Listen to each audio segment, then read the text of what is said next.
Welcome back to What Should I Play? And today I'm going to share some memories with you and tell you why you should play Rad Racer.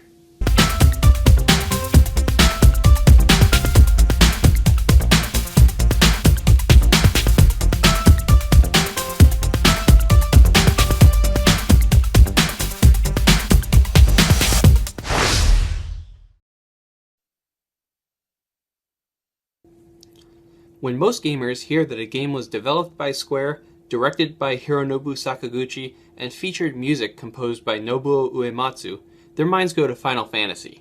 However, in the days before the tales of heroes on world-saving adventures, this team was behind the NES racing game Rad Racer.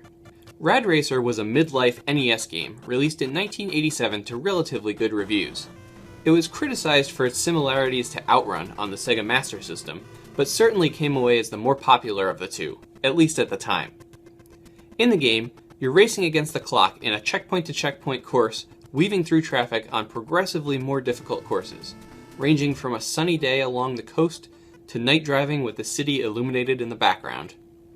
The player has a choice between the 328 Twin Turbo, an obvious Ferrari knockoff, and the F1 machine. The choice doesn't entirely matter though, as the only difference between the cars is aesthetic. A cool feature of this game was the music, or more, the ability to control it.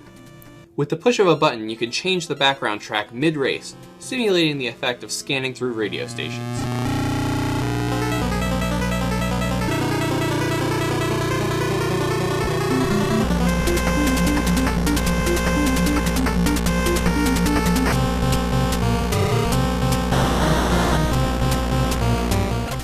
Another interesting aspect of this game is its ability to switch into 3D. Again, with the press of a button mid-race, the visuals switch to 3D, overlapping red and blue versions of screen images. You need a pair of those old-school anaglyph glasses to view it, but it's a cool effect nonetheless. Rad Racer continued its tenure as a premier NES game as a featured gameplay segment in the 1989 film The Wizard. On their way to California to compete in the Video Armageddon tournament, Corey and Jimmy, played by Fred Savage and Luke Edwards respectively, meet Lucas Barton, a self-proclaimed video game master who demonstrates his prowess by beating the first course of Rad Racer using the Power Glove. It's so bad. Rad Racer's next and final stop was at the 1990 Nintendo World Championships. In the competition, on these specially made cartridges, players would have to set as high a score as they could by completing several mini-games based on popular NES games, one of which was completing the first course of Rad Racer. Since the competition was timed, a clean and speedy run would be beneficial by advancing the player to the next game.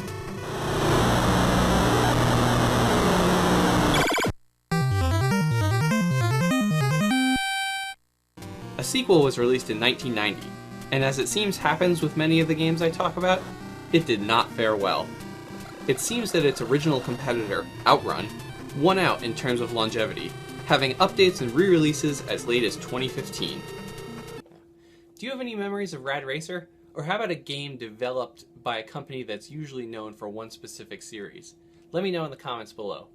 And as always, if you like this video, be sure to subscribe, follow me on Twitter, like me on Facebook, and come back next time when I help you figure out what you should play.